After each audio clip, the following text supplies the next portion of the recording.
Habari za wakati huu, mtazamaji wa Bukelebe TV popote pale ulipo. Karibu katika taarifa zetu za habari. Makambi ya mtaa wa Mwenge 2026 kuanza Agosti 22.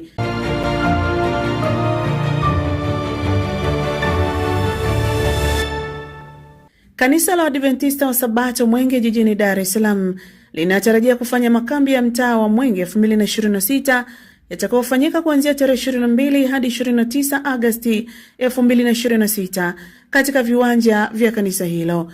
Makambi hayo yatafanyika chini ya kauli mbiu nitakwenda nikimsubiri Yesu, ikiwa ni sehemu ya kuandaa waumini na jamii kwa ajili ya kurudi kwa Bwana na Mwokozi Yesu Kristo. Kwa mujibu wa tangazo la makambi hayo, mnenaji mkuu atakuwa mchungaji John Namwako Halwindi, huku huduma ya muziki ikitolewa na The Golden Vocal Ministry kutoka nchini Zambia.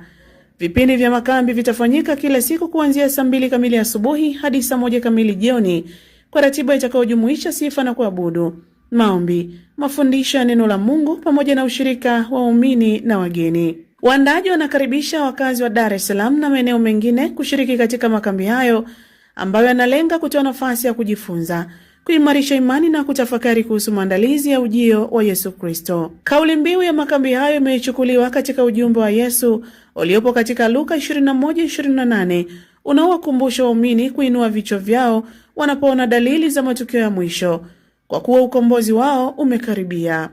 Kwa taarifa zaidi na ufuatiliaji wa moja kwa moja wa makambi hayo, waumini na watazamaji wanaweza kufuatilia matangazo kupitia YouTube channel ya Mwenge SDA Church. Jina langu ni Ustasela Joni na hii ni Bukelebe TV.